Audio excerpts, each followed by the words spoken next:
Naturaleza, misión y propósito de la iglesia. Ese es el tema que vamos a estar hablando el día de hoy y vamos a continuar hablando en esta ocasión acerca de qué es la iglesia, la naturaleza y el propósito que tiene la iglesia de nuestro Señor Jesucristo. Y pues bueno, estuvimos hablando la importancia acerca de ir conociendo a nuestro fundador. Nos va a ayudar a nosotros a entender la naturaleza que tenemos como su iglesia. Somos una institución divina establecida por Dios a través de los apóstoles, ¿verdad? Eso es algo muy importante que no debemos de perder de vista. Esto es de alguna forma a través de los apóstoles y profetas de las escrituras, ¿verdad? Porque hoy en día se están levantando muchos apóstoles, muchos profetas y pues bueno, realmente están lejos realmente de representar un verdadero predicador de la palabra de Dios, porque apóstoles ya no hay en nuestros tiempos, ¿verdad? Quien se adjudica un título como tal, pues bueno, está en una secta. Entonces no es realmente una iglesia de Cristo, porque ya los apóstoles, y esto lo vamos a ir viendo cuando hablemos acerca de quiénes son los apóstoles, quiénes fueron los apóstoles y qué es los requisitos que debe llenar un apóstol. Y esto hasta que empecemos a abordar este tema. Y profetas, pues bueno, hoy en día es hablado acerca de los predicadores, así que hoy muchos se autodenominan también así. Y pues bueno, tenemos que entender que esto no es posible si realmente no están en la palabra de Dios. Así que por eso estamos hablando que es la iglesia, esa institución divina establecida por Dios a través de los apóstoles y profetas de las escrituras, y nuestro Señor Jesucristo de manera directa quien dio esa autoridad. Hablamos rápidamente, estamos haciendo un contexto, ¿verdad? Hablamos el viernes pasado que la iglesia no es un edificio, ¿verdad? Es gente, no es un lugar. Los primeros cristianos se reunían en casas, ¿verdad? Hablamos sobre varios versículos que de alguna manera reforzaban esta verdad bíblica, y pues bueno, también tenemos que entender que esto sucedía porque la iglesia primitiva era perseguida, la iglesia del primer siglo era perseguida y por eso se reunían en casas, ¿verdad? Y que hoy en día muchas personas, pues bueno, más que todo están buscando una comodidad, ¿verdad? Están buscando gente afín, quizás también en la cual donde reunirse. No está mal, pero pues no es la prioridad, ¿verdad? Lo que importa cuando estamos buscando una iglesia o estamos analizando la iglesia en la cual nos estamos congregando es que verdaderamente no solamente se predique la verdad de Dios, porque hay muchas iglesias que predican la verdad de Dios, pero a la hora de aplicarla, a la hora de vivirla, realmente no la están llevando a como debe de ser.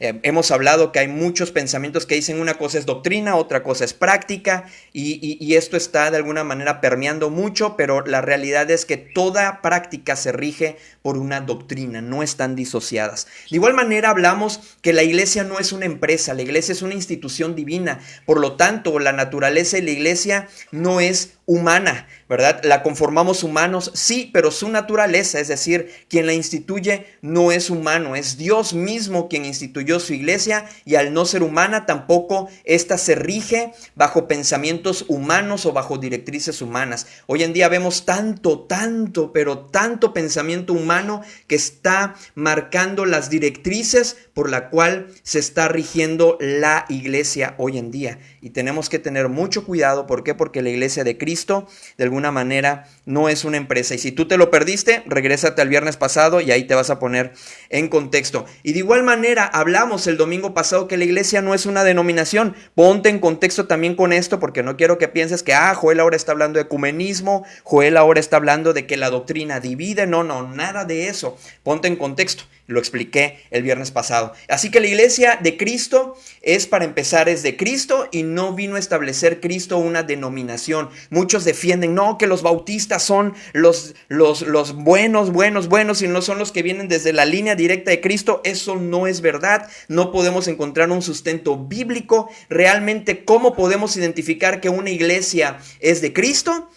Pues simplemente viendo y analizándola a través de la palabra de Dios. Si su fundamento, todas sus enseñanzas, todas sus prácticas están basadas en la palabra de Dios, entonces esa podemos decir que es una iglesia de Cristo, ¿verdad? Hoy en día no podemos decir que una denominación es señal, ¿verdad?, de que verdaderamente se está no solamente predicando, dijimos, porque a nosotros nos pasó, Nosotros al principio, cuando nos añadimos a una nueva iglesia, dijimos, no, pues aquí todo está bien, se predica la sana doctrina y todo esto, pero al momento de empezar a analizar su práctica, resulta que como ellos creen también que una cosa es doctrina y otra cosa es práctica, porque vienen de una línea de iglesias que eso creen también, pues bueno, en ese sentido, pues para ellos están en lo correcto según ellos, ¿verdad? Pero no según Cristo, no según la palabra de Dios.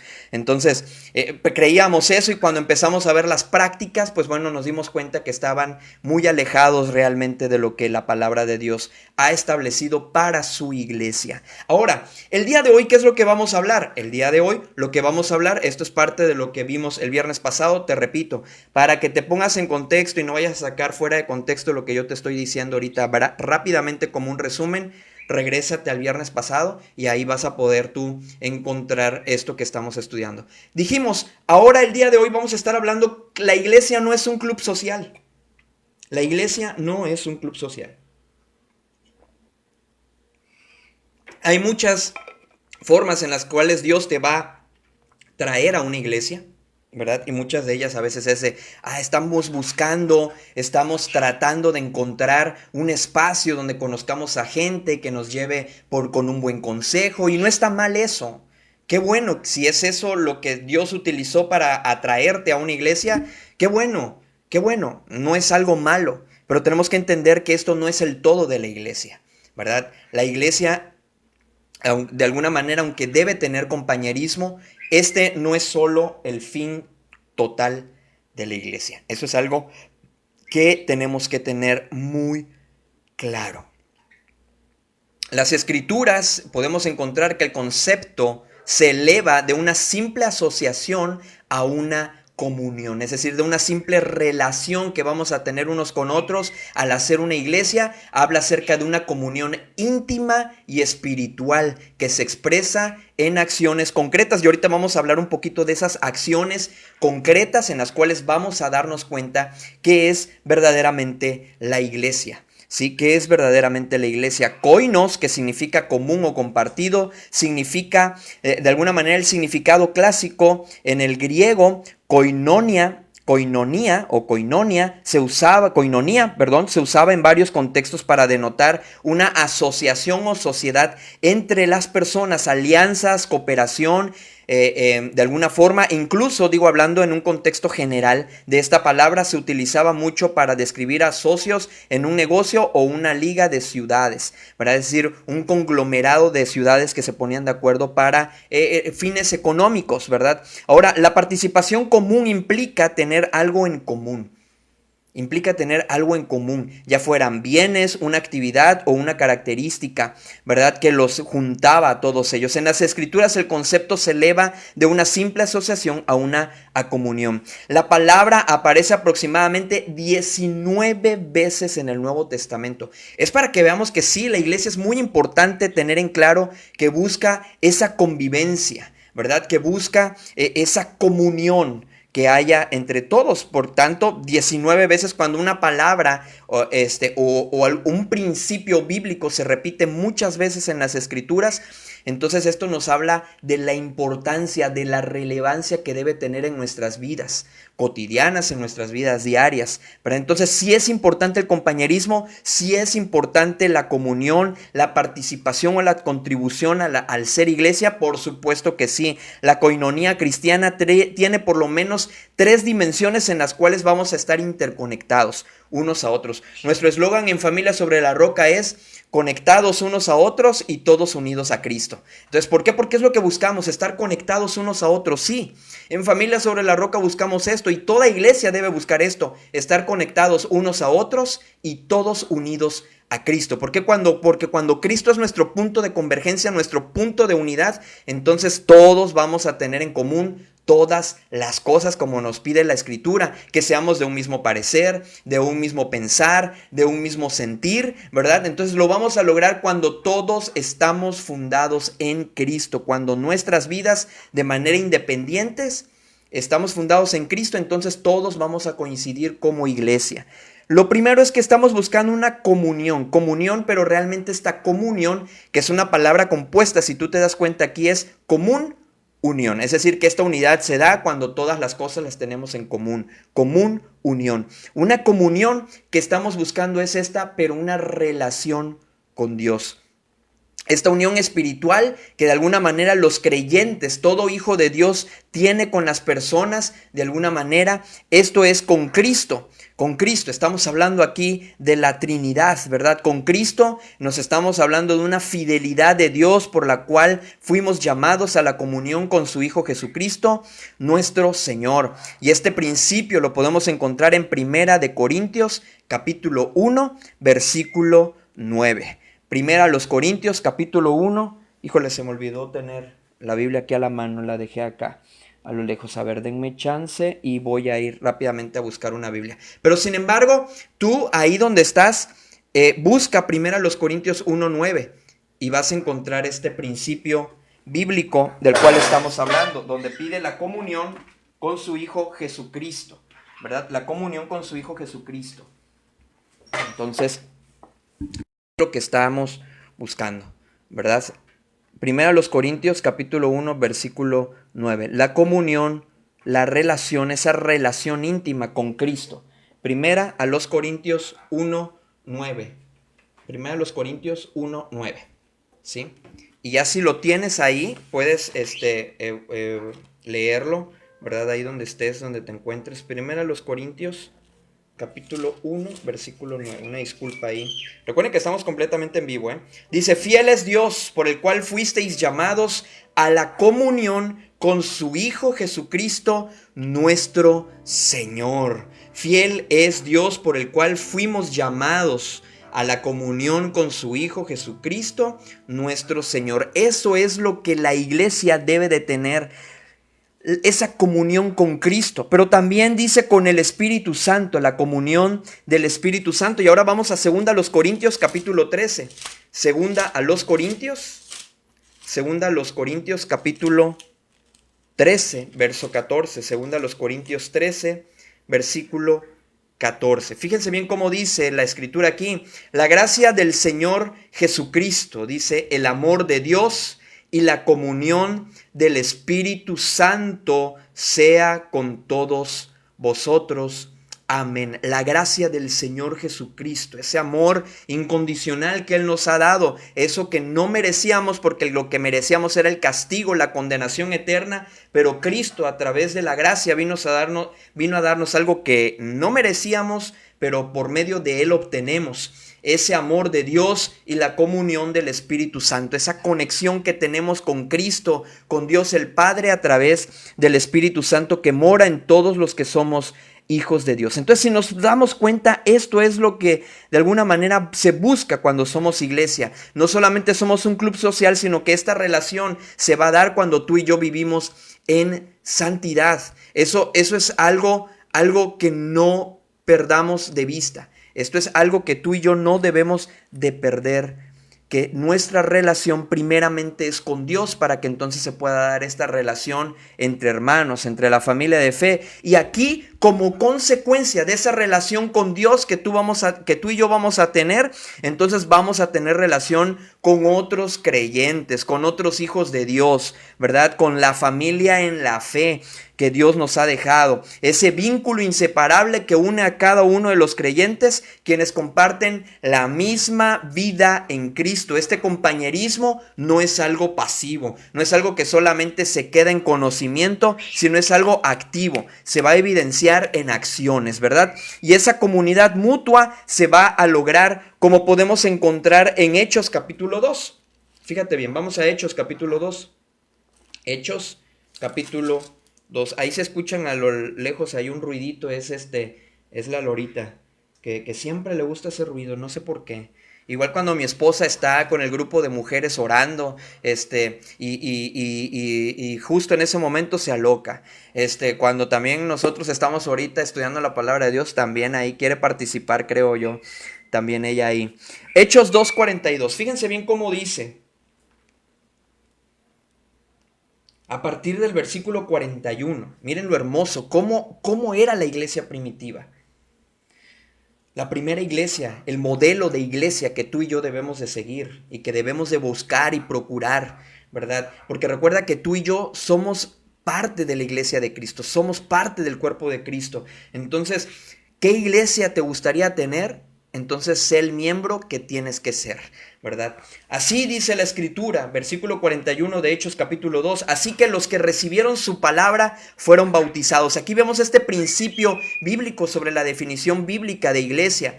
¿Quiénes conforman la iglesia? Personas que de alguna manera son hijos de Dios, que ya han reconocido al Señor Jesucristo como su Salvador, lo han hecho Señor de sus vidas y por lo tanto deciden obedecer al siguiente paso, que es el bautismo. Entonces dice, reciben la palabra de Dios, fueron bautizados y se añadieron aquel día como 3,000 personas. Pero estas personas que se añadían, ¿sí? Y estas son 3,000 personas en general a los que hablan, no en una sola iglesia en específico, una iglesia local, sino al cuerpo de Cristo. Se añadieron aquel día como 3,000 personas. Y dice el versículo 42, y perseveraban en la doctrina de los apóstoles. Esa es la comunión, eso es lo que nos va a tener siempre manteniéndonos unidos en el cuerpo de Cristo. Perseverar en la doctrina de los apóstoles, en la comunión unos con otros, ¿verdad? En la comunión unos con otros. Esta es la importancia aquí, esa comunión que se va a dar como resultado de perseverar en la Escritura, perseverar en la doctrina de los apóstoles, en esas directrices que el Señor Jesucristo nos dejó a través de cada uno de sus discípulos, de sus apóstoles, en la comunión unos con otros, en el partimiento del pan y en las oraciones. Es decir, que es cierto, sí, vamos a tener esa comunión, ¿verdad? Vamos a tener esa comunión entre unos a otros, ¿verdad? Por supuesto que sí se tiene que dar esa comunión unos a otros. Tiene que haber ese compañerismo. Claro que sí. Para eso Dios dejó su iglesia, para que tú no afrontes todos tus problemas solo, ¿verdad? Todas esas necesidades que puedas tener, no solamente las dejó el Señor Jesucristo a su iglesia, nada más como una institución. Dijimos que no es algo pasivo, sino algo activo. Entonces, en el partimiento del pan dice, y en las oraciones. Es decir, que esos momentos en los cuales nosotros estemos compartiendo el pan, no es solamente para llegar y chismear y oye, ya supiste y ya sabes y esto no, porque eso no edifica. ¿Qué es lo que tenemos que buscar siempre en nuestras conversaciones? Cosas que edifiquen. Debe de abundar también oraciones. Oye, ¿tienes algún motivo por el cual oramos? Vamos a orar, ¿verdad? Y de esta manera eso es lo que debe de unirnos siempre. Y luego dice el versículo 43 del capítulo 2 de Hechos, y sobrevino temor a toda persona y muchas maravillas y señales eran hechas por los apóstoles. Todos los que habían creído estaban juntos y tenían en común todas las cosas. ¿Por qué tenían en común todas las cosas? Porque ya lo vimos en el versículo 42, y perseveraban en la doctrina de los apóstoles. Dice el versículo 44, todos los que habían creído estaban juntos y tenían en común todas las cosas. Miren a qué grado tenían en común todas las cosas. Dice, vendían sus propiedades y sus bienes y lo repartían a todos según la necesidad de cada uno. ¿Hasta este grado? Sí, hasta ese grado, ¿verdad? Es decir, aquí lo que nos está mostrando es, si ves que tu hermano tiene una necesidad, si ves que de alguna manera, más que ponerte tú, tienes que poner a todos los demás como superiores a ti mismo. El principio bíblico que el Señor Jesucristo vino a establecer es, yo no vine para ser servido, y Él siendo el Rey de Reyes y Señor de Señores, nos mostró, como dice Filipenses capítulo 2, que se humilló a sí mismo hasta lo sumo, haciéndose hombre, haciéndose semejantes a nosotros. Entonces aquí podemos ver esa parte. Dice que tenían en común todas las cosas, perseveraban, dice, vendían sus propiedades y sus bienes y los repartían. Ten a los demás como superiores a ti mismo. Y dice el versículo 46, y perseveraban unánimes cada día en el templo. La importancia de congregarnos. Hay personas que dicen, no hay necesidad, nos reunimos en las casas y ya es suficiente. Yo me quedo en casa, yo oro, yo leo, yo medito en la palabra de Dios. Si realmente lo estuvieras haciendo, el Espíritu Santo te estuviera moviendo a congregarte, no quedarte en casa, ¿verdad? ¿Por qué? Porque aquí mismo lo dice, la forma en la que perseveraban ellos, es decir, se mantenían firmes en la palabra de Dios y en la doctrina de los apóstoles, unánimes, es decir, unidos, era cada día en el templo. A veces nos quejamos, el domingo estar en el templo, no, congregarme, y los jueves de oración, y ya también que quieren hacer una reunión de no sé qué, ya también quieren hacer, a veces nos podemos quejar, pero aquí dice que cada día en el templo. y partiendo el pan en las casas. Nuevamente nos habla de ese compañerismo, ¿verdad? Y dice, comían juntos con alegría y sencillez de corazón, alabando a Dios. La importancia de cada vez que nos reunamos es alabar a Dios, que a través de lo que hablemos, de lo que estemos hablando ahí en esa reunión que tenemos en las casas, Dios sea glorificado. Dice, alabando a Dios y teniendo favor con todo el pueblo. Es decir, ver también la necesidad que hay en nuestra sociedad y ser empáticos, ¿verdad? Ser propicios a la necesidad que hay en nuestra comunidad. Dice, teniendo favor con todo el pueblo, y el Señor añadía cada día a la iglesia los que habían de ser salvos. Hemos visto que el crecimiento lo da Dios. Entonces, se va a dar este crecimiento ¿cuándo? Cuando la iglesia no solamente sea un club social, sino que tenga en común todas las cosas y tenga también como fundamento y esté perseverando en la doctrina de los apóstoles. Eso es algo bien importante, ¿verdad? Entonces, comunidad de alguna manera mutua, participar y contribuir. Esta es una acción práctica, ¿verdad? Cuando leímos y perseveraban en la doctrina de los apóstoles, en la comunión, en el partimiento del pan y en las oraciones, ahí en la palabra que dice comunión es koinonía, ¿verdad? Koinonia, ¿verdad? O koinonía, perdón, en el partimiento del pan y en las oraciones, como vimos en Hechos capítulo 2, versículo 42. Entonces, la koinonía se materializa en el acto de compartir recursos,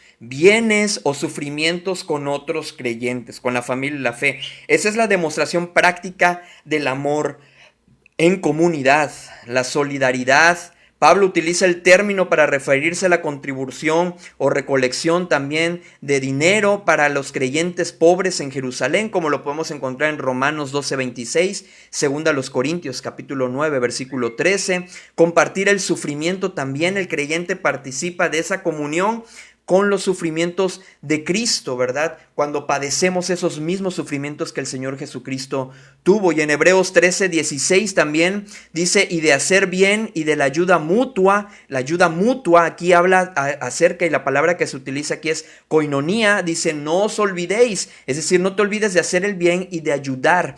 No te olvides de esto, porque tales sacrificios se agrada Dios. Hebreos capítulo 13, versículo 6. Todas las cosas en común, como vimos también, y la multitud de los que habían creído. Fíjense bien, Hechos capítulo 4, ahí donde estábamos, pero un poquito más adelante. Hechos, estábamos en el 2, ahora vámonos al 4.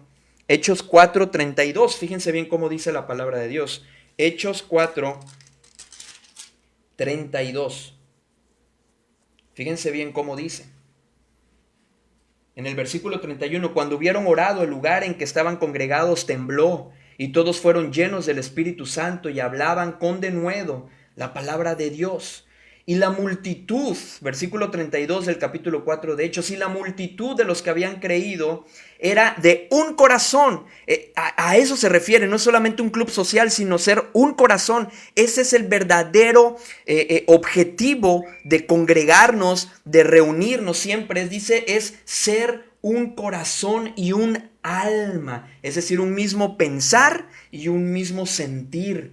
Y ninguno decía ser suyo propio nada de lo que poseía, sino que tenían todas las cosas en común. Y con gran poder los apóstoles daban testimonio de la resurrección del Señor Jesucristo, y abundante gracia era sobre todos ellos. Así que no había entre ellos ningún necesitado, porque todos los que poseían heredades o casas las vendían y traían el precio de lo vendido y lo ponían a los pies de los apóstoles, y se repartía a cada uno según la necesidad. Es decir, miren hasta qué grado, ¿no? El amor que debe de haber entre nosotros. Por lo tanto, no es solamente un club social. Un club social es aquello donde tú llegas, muchas veces ni conoces a las personas, ¿verdad? Ni sabes sus necesidades. Es un momento en el cual nada más llegas y, ¿qué tal, hermano? Ni te sabes el nombre del hermano, por eso solamente lo saludas diciéndole hermano, pero no sabes ni por dónde vive, ni sabes, y no por dónde vive, por chisme o algo, sino por el hecho de decir, cuando tenga, mi hermano está pasando necesidad, voy a ir a visitarlo a su casa, le voy a llevar una despensita, o por lo menos voy a ir a orar allá con él, voy a llevar por lo menos algo que compartir, ¿verdad? Un cafecito, panecito, y vamos, como dice la escritura, compartían el pan y todo. Eso es más que un club social. Un club social, la gente ni se conoce, solamente es apariencia, ¿verdad? Los que pertenecen a lo mejor a un club acuático o algún club donde llegas y pues sí, tú sabes que todos los que están ahí pertenecen a ese club, pero tú ni conoces realmente a los que andan ahí. Sabes que eres parte de ese club social, pero tú no conoces a todos los que son parte de ese club. Muchas veces hay iglesias que así se manejan, son un club social, ¿verdad? Son solamente llegar, se sientan, termina el momento, se paran, se van y no hay ninguna comunión, no hay ningún diálogo, no hay ninguna práctica. Pero ¿por cómo se va a dar esto? Porque tenían en común todas las cosas. ¿Y qué es lo que hacían? Perseveraban en la doctrina de los apóstoles. Eso es lo que va a llevar a esa unidad verdadera y que va a pasar de solamente ser una comunidad a realmente a ser partícipe de todo lo que Cristo tiene para su iglesia. En resumen, la comunión es el verdadero, más que socializar, es una comunión de vida compartida, espiritual y material, ¿verdad? Cuando dice la escritura, cuando uno se duele, todos se duelen con él. Cuando uno se goza, todos nos gozamos con él. Eso es lo maravilloso de ser iglesia. Por eso, amigo, amiga, hermano, hermana, tú no te debes de sentir solo cuando tú dices, ay Señor, me siento solo, me siento sola. ¿Qué hago, Señor, con esta carga que tengo? Tienes que ir con tus hermanos, ¿verdad? Estoy atravesando, también tú dices, estoy no solamente de una necesidad material, estamos hablando también de una lucha que tú tengas, ¿verdad? Una lucha que tú tengas y que tú digas, ay Señor, estoy luchando con este pecado, ¿verdad? Muy bien, muchos pudiéramos decir y hablando de esos pecados, Señor, estoy luchando con la pornografía, Señor, estoy luchando con este problema de índole sexual, Señor, estoy luchando con el orgullo, Señor, estoy luchando con la envidia, Señor, estoy luchando con esto y empiezas, para eso Dios dejó su iglesia. Para que tú vayas con ese hermano maduro, con esa hermana madura, para que te juntes con ellos y les te expongas tu problema y tiene que haber esa madurez, ¿verdad? Por eso te vas a acercar con un hermano maduro, con una hermana madura, con tu pastor, ¿verdad? Que tristemente hoy en día los pastores utilizan esta información luego para chantaje, para manipular a la gente. Esto no debe de ser, eso es algo diabólico. Si tu pastor está utilizando esta información o la ha utilizado para esto, huye, córrele. Corre de ese lugar, no es el lugar realmente que Dios está dejando como iglesia para que tú crezcas, para que tú realmente confíes y de alguna manera vayas madurando y puedas ir creciendo. Pero triste y lamentablemente así es, pero acércate a esa persona madura, acércate a ese hermano maduro, a ese pastor que realmente está siendo conforme a como Cristo lo ha pedido y acércate y dile, ¿sabes qué? Mira, estoy atravesando esta situación difícil, ayúdame. No solamente es oración, porque a veces en los grupos de WhatsApp, ¿no? O en esos comentarios en los cuales, oye, pido que oren, sí, estoy orando por ti, y la realidad es que ni oramos. No se ora. Sí, hermano, yo voy a orar por ti, créemelo, voy a poner, y no se ora. Interceder va más allá de orar. Va en decir, mi hermano, mira, vamos a hacer esto juntos. Cuando sientas la tentación, cuando sientas en ese momento caer, inmediatamente mándame un mensaje o márcame y dime, hermano, estoy a punto de volver a caer en el alcohol. Estoy a punto de volver a caer en ese vicio que tengo. Ayúdame, por favor, ayúdame. Vamos a orar, Señor, te pedimos por mí. Eso es la iglesia. No es un club social. Es más allá que eso. Eso es tener en común todas las cosas. Entonces, es la importancia de esto, ese apoyo mutuo y estar orando unos por otros. La intercesión va más allá de una oración. Interceder es luchar juntos. Es, a ver, aquí estoy para ti. Agárrate de mi mano. Aquí está mi mano. Ven, te ayudo para que salgas de ese lodo cenagoso. Ven, te ayudo. Vamos a salir juntos con la ayuda de Dios. Porque yo también tengo mis luchas. Y en ese momento se llega a esa empatía, se llega a esa propiciación unos con otros, ¿verdad? Ser y reflejar a Cristo. La iglesia entonces no es un club social.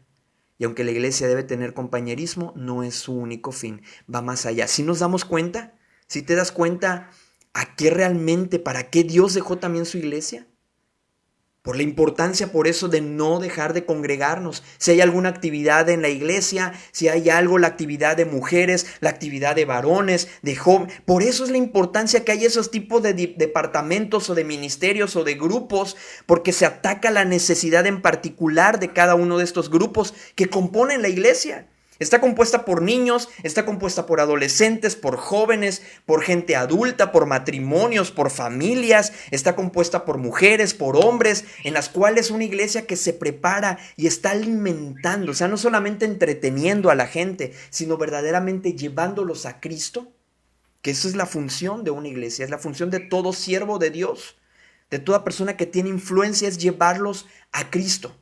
¿Verdad? ¿Por qué? Porque al llevarlos a Cristo, nuestro corazón es guardado en la palabra de Dios. Y la Escritura nos dice que sobre toda cosa guardada, guardemos nuestro corazón, porque de él mana la vida. Y Cristo nos vino a cambiar nuestro corazón de piedra por un corazón de carne. Esa es la importancia. Y dice la Escritura, donde esté vuestro tesoro, allí va a estar nuestro corazón. ¿En qué tienes puesto tu tesoro? ¿En dónde tienes puesto tu corazón realmente? ¿Cuál es tu tesoro? ¿Qué es lo que más vale para ti? Entonces es importante, la iglesia no es un club social, pero también tienes que tener algo en claro, la iglesia no es personas perfectas, ¿sí? La iglesia no es personas perfectas. Y aquí viene la siguiente parte, esa comunión que debe de haber entre tú y yo. La palabra disciplina muchas veces la asociamos solamente a castigo, a vivir regañando, a vivir exhortando, pero no. ¿Qué es lo que hace un buen deportista? Y el apóstol Pablo nos habla acerca de esto también, ¿verdad? Nos hace la referencia acerca de ese maratón. Dice, no es que lo haya yo alcanzado ya, pero prosigo a la meta.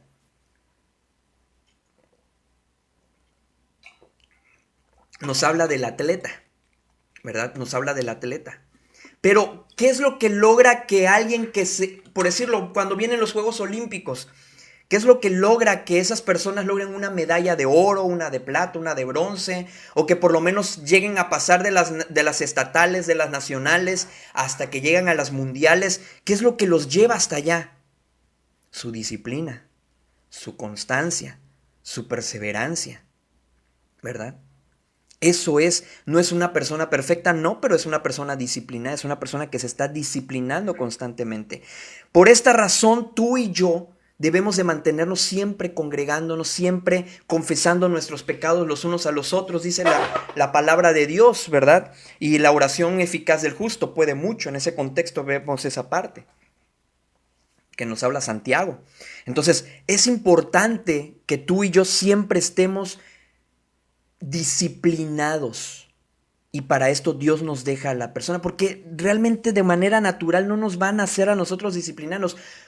¿Cuál fue o cuál es la gran mayoría de las veces nuestro propósito de año nuevo? Vamos a llegar a diciembre, ya se va a acabar el 2025. Y uno de los propósitos es, quiero mejorar mi forma de alimentación. Lo empezamos quizás la primera quincena de enero, pero luego viene la tentación, vienen otras cosas y ahí perdemos esa disciplina. Pero ¿qué es lo que sucede cuando nos juntamos entre 2 o 3 personas y nos tratamos de disciplinar para la dieta o para hacer ejercicio? Ahí nos estamos motivando unos a otros, ¿o no? A disciplinarnos, ¿verdad? No, aguas. A ver, no comas eso. Acuérdate que estamos en la dieta o estamos en este régimen alimenticio para corregir nuestros problemas de salud. Oye, acuérdate que no dejes el ejercicio. Vamos, mañana paso a ti por tu casa, y vamos. Ese ejemplo es el que nosotros debemos de tener siempre, esa disciplina. ¿Por qué? Porque somos personas santas por posición, sí, porque estamos posicionados en Cristo. Esa es la santidad posicional, la que nos hace, al estar en Cristo, somos santos, ya, de cajón, por llamarlo de alguna manera. Ya tenemos esa posición, por eso podemos ser llamados santos, no esos santos que tienen allá en la iglesia católica con veladoras y todo, no. Nosotros tenemos una santidad, somos santos de manera posicional porque estamos en Cristo, pero mientras estemos en esta tierra, en este cuerpo corruptible, nos mantenemos en una santificación progresiva. Y aquí esta parte es la que tú, amigo o amiga, debes de entender también, que no es pretexto para no ir a una iglesia, para no congregarte en una iglesia, porque lo primero que dicen, ir allá por esta persona, por esto, lo otro y acá, y para ser hipócrita como ellos. No, nosotros tenemos nuestras luchas. No vamos a una iglesia ni nos congregamos en una iglesia porque somos personas perfectas. Nos congregamos en una iglesia porque queremos disciplinarnos unos a otros. Queremos meternos en cintura unos a otros, ayudarnos unos a otros, perfeccionarnos unos a otros. Ese es el propósito de la iglesia, dice, para ir edificándonos en amor, para ir perfeccionándonos unos a otros, dice la Escritura. Esa es la finalidad. Y ahora, Filipenses capítulo 1. Es un pasaje conocido por la gran mayoría de nosotros, pero si tú no lo sabías, aquí lo vas a escuchar por primera vez. Filipenses capítulo 1. Precioso pasaje de la Escritura, Filipenses 1. A partir del versículo 3, quiero que me acompañes a leer. Si tú estás ahí, léelo en voz alta también, con todos los que estés ahí reunidos. Dice, doy gracias a mi Dios, la importancia de entrar siempre por sus puertas con acciones de gracias. Siempre que me acuerdo de ustedes, dice el apóstol Pablo a los Filipos. Siempre en todas mis oraciones rogando con gozo por todos ustedes. La importancia de estar orando unos por otros. Al entender que no somos personas perfectas, vamos a disciplinarnos en la oración y orar unos por otros. Dice versículo 5, por su comunión en el Evangelio. La importancia, lo que nos va a unir siempre es Cristo. Por esa comunión en el Evangelio desde el primer día hasta ahora. Estando convencido de esto, dice el apóstol Pablo, que el que comenzó en ustedes la buena obra, la va a perfeccionar hasta el día de Jesucristo. Esa es la esperanza que tú y yo tenemos. Su Espíritu Santo va a hacer la obra. Pero ¿qué es lo que sucede cuando el Espíritu Santo nos está convenciendo de pecado? A veces decimos, no, esa es mucha exageración de ese predicador o de esa persona o de lo que dice aquí la palabra de Dios. No creo que sea tan así. Dios no es que nos se la pase prohibiendo cosas a nosotros por el simple hecho de que es un Dios que ya quedó anticuado, es un Dios que nada más se la pasa restringiéndonos cosas, ya hay que vivir la vida, tenemos que ser felices.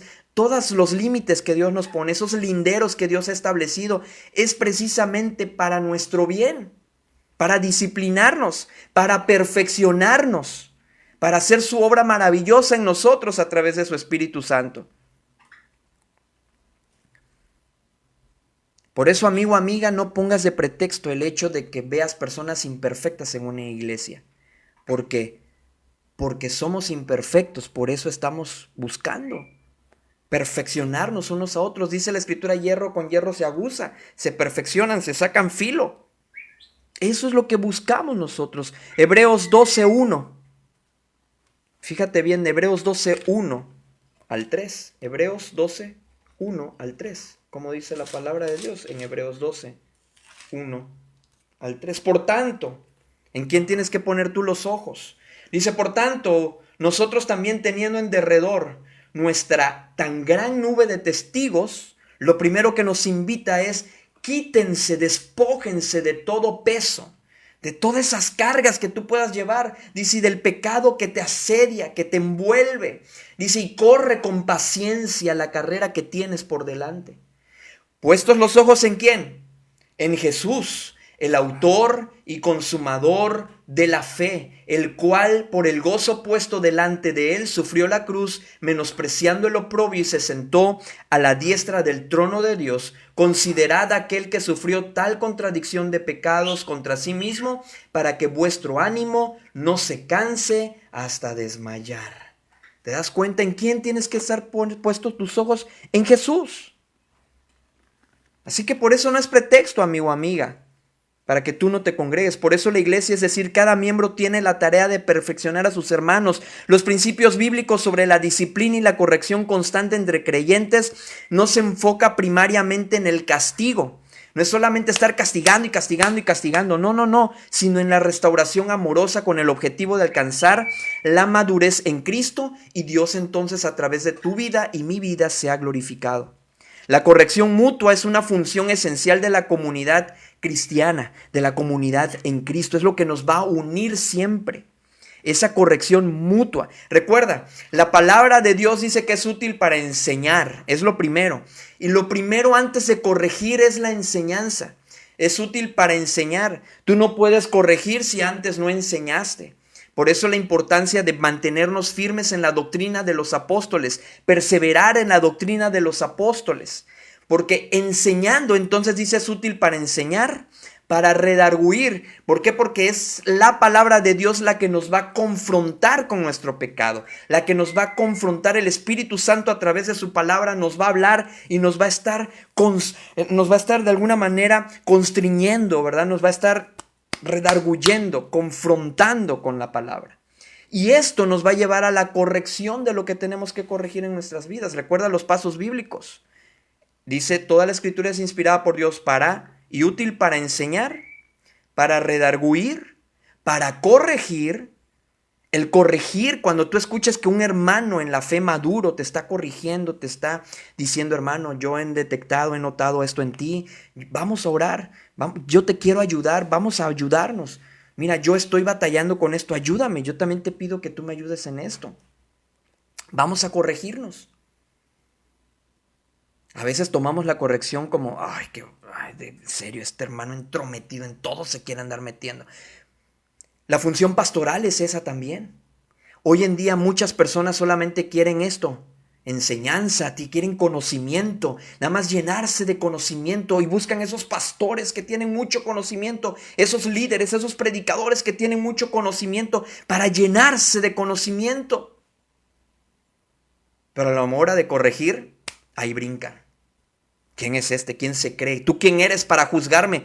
Dios nos manda a juzgarnos unos a otros. Sí, la iglesia tiene la autoridad de juzgar y eso lo vamos a ver dentro ya de poquito. Ya no falta mucho para que empecemos a ver la autoridad de la iglesia. Y dentro de eso, por eso está la disciplina dentro de la iglesia. No somos personas perfectas y porque no somos personas perfectas nos vamos a mantener en disciplina unos a otros.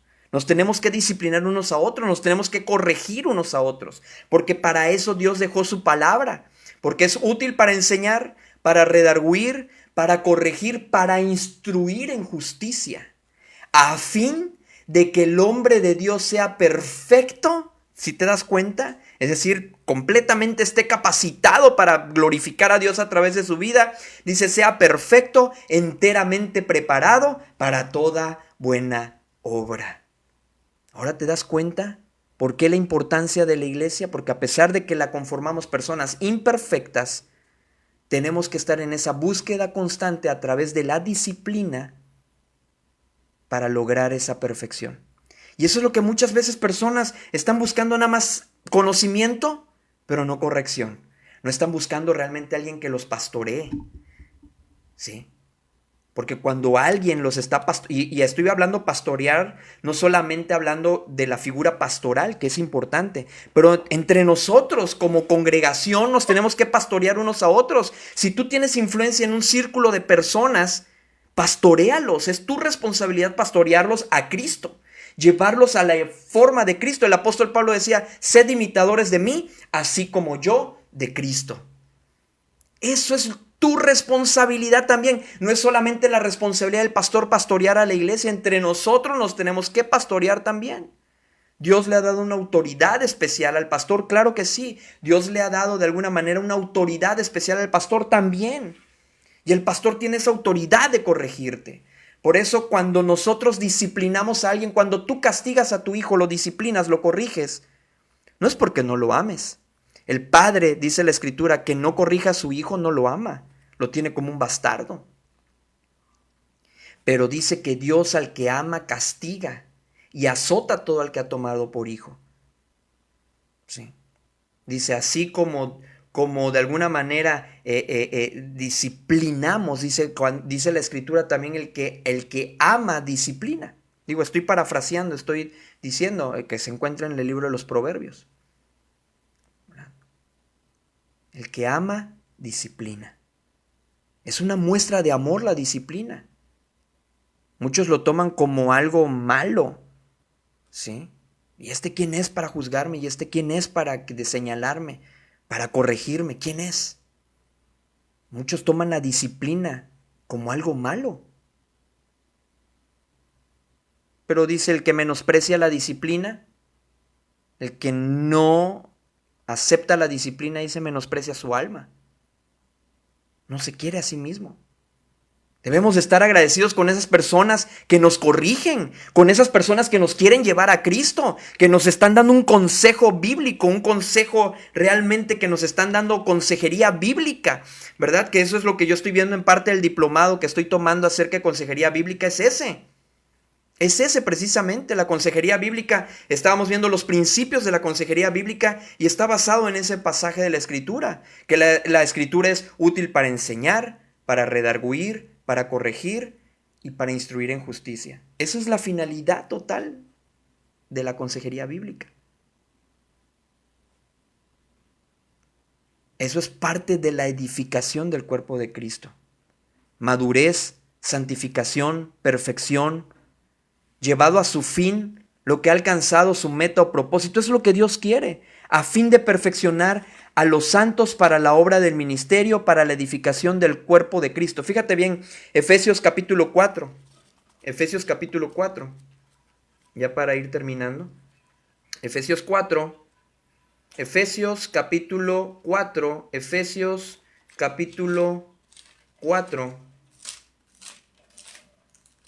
capítulo 4, versículos 12 al 13. Fíjense bien cómo dice la palabra de Dios.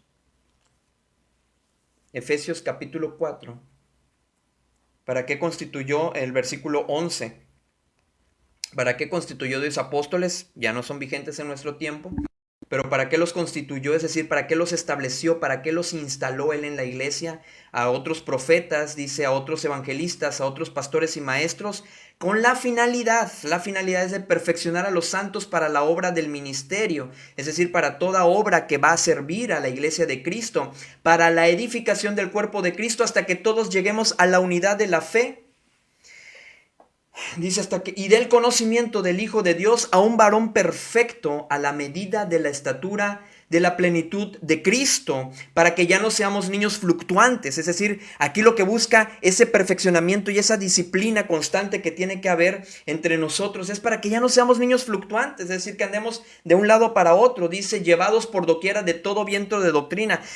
Fíjate que ahora surgió la novedad de esta doctrina o lo otro, y acá dice, para que ya no estén siendo llevados por todo viento de doctrina, por estrategias de hombres. Dice que para engañar emplea, es decir, para manipular, emplean con astucia las artimañas del error, sino que siguiendo la verdad, en amor, crezcamos en todo en aquel que es la cabeza, esto es Cristo, de quien todo el cuerpo bien concertado y unido entre sí por todas las coyunturas que se ayudan mutuamente según la actividad propia de cada miembro, recibe su crecimiento para ir edificándose en amor. ¿Te das cuenta? No somos personas perfectas. La iglesia no está compuesta de personas perfectas, pero esto no es pretexto para vivir en el pecado y no corregirte. La gracia no es para que el pecado sobreabunde, decía el apóstol Pablo, en ninguna manera. Es para que esas debilidades que tú y yo tenemos, el poder de Cristo pueda operar en nuestras vidas y podamos entender y decir, no fui yo quien salió de esto, fue el poder de Cristo en mí. Por eso el Señor le dijo a Pablo, bástate mi gracia, porque mi poder se perfecciona en tu debilidad. Esa debilidad que tú tienes, esa imperfección que tú tienes, Dios la dejó ahí para que su poder se manifieste en tu vida y entonces podamos reconocer, no soy yo, es Cristo en mí. Lo bueno que soy, lo santo que soy, es por la obra maravillosa de Cristo en mí. Eso es lo importante aquí. A ese nivel tenemos que llegar tú y yo de entender que no eres tú, no soy yo, es Cristo en nosotros. Porque hemos sido con Cristo juntamente crucificados y ya no vivimos nosotros, mas ahora Cristo vive en nosotros. El deber mutuo de amonestación, de advertencia, de corrección, de instrucción, es lo que nos debe de llevar y amarnos unos a otros. Dice la palabra de Dios en Colosenses capítulo 3, versículo 16. Fíjate cómo dice Colosenses 3:16. Colosenses capítulo 3, y es algún pasaje igual conocido por muchos de nosotros. Filipenses, Colosenses 3:16. Pero vamos a leer a partir del 12. Vestíos pues como escogidos de Dios, santos y amados, de entrañable misericordia, de benignidad, de humildad, de mansedumbre, de paciencia, soportándonos unos a otros, perdonándonos unos a otros, si alguno tuviere queja contra otro, de la manera que Cristo os perdonó, así también hacedlo vosotros. Y sobre todas estas cosas, vestidos de amor, que es el vínculo perfecto, es la unidad perfecta la que vamos a encontrar. Y la paz de Dios gobierne en nuestros corazones, a la que asimismo fuisteis llamado, en un solo cuerpo, y sed agradecidos. La palabra de Cristo more en abundancia. Por eso toda reunión social, toda reunión que tengamos, siempre la palabra de Dios debe morar en abundancia en nosotros, enseñándonos y exhortándonos unos a otros en toda sabiduría. ¿Y cómo vamos a hacerlo con toda sabiduría? A través de la palabra de Dios, porque la sabiduría que viene de lo alto es la que tú y yo debemos de pedirle a Dios. Dice, y Él nos la dará en abundancia hasta que sobreabunde, cantando con gracia en vuestros corazones al Señor con salmos, con himnos y cánticos espirituales. Y todo lo que hagas, sea de palabra o de hecho, hazlo en todo en el nombre del Señor Jesús, dando gracias a Dios por medio de la gloria a Dios por esto. La palabra de Dios abunda entre nosotros. Somos personas imperfectas, por eso su palabra debe abundar más y más y más en nuestros corazones. Por eso 2 Timoteo 3:16 dice que toda la escritura es inspirada por Dios y es útil para enseñar, para redarguir, para convencer, para corregir, para instruir en justicia, a fin de que el hombre de Dios sea perfecto, enteramente preparado para toda buena obra. No somos personas perfectas, claro, pero esto no es pretexto para disciplinarnos unos a otros y alcanzar esa perfección en Cristo, esa estatura de la plenitud de Cristo, llegar a ese varón perfecto como lo es Él. Esa es nuestra tarea principal, esa es nuestra tarea primordial.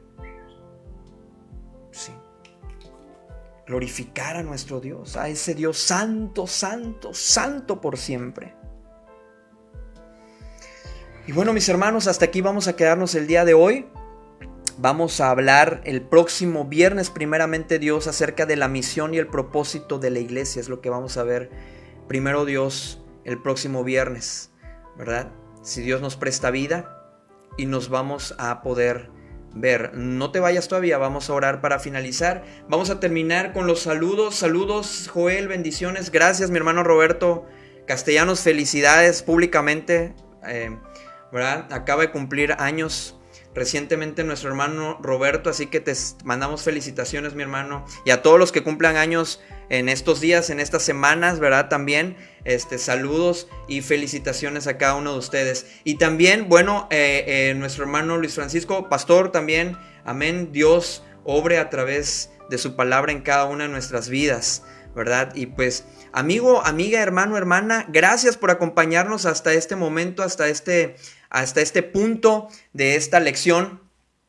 Y pues bueno, que el Señor siga haciendo su obra maravillosa en nosotros, ¿verdad? Y recuerda, no lo olvides por favor, que estamos, primeramente Dios, nos vemos este domingo a las 2:30 ahí en el Parque Fundidora. Si tú no tienes un lugar donde congregarte, no tienes un lugar donde asistir, ahí estamos congregándonos en el Parque Fundidora entre el acceso 4, 5 o 6.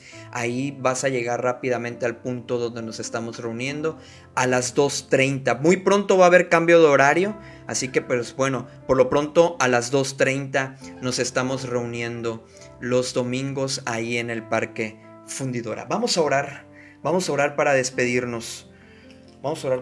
Señor, te damos gracias, Padre, porque tú eres bueno con nosotros. Gracias, Señor, por todo lo que haces en nosotros. Que tu Espíritu Santo, Señor, nos llene. Que produzca en nosotros, Señor, el querer estar siempre cerca de ti. Y como dice tu palabra, que tu palabra abunde en nosotros, para que podamos ser llenos de tu Santo Espíritu. Y con ese poder, Señor, que tu Santo Espíritu tiene, pueda obrar en nuestras vidas, Señor. Y pueda hacer de esta manera ese ayo tu palabra, ese medio que nos lleve a alinear nuestras vidas, nuestros pensamientos, nuestros deseos a tu voluntad. Ve esculpiendo, Señor, ve trabajando esa obra perfecta en nuestras vidas. Y que tengamos siempre, siempre, Señor, claro, que tu iglesia no es un edificio.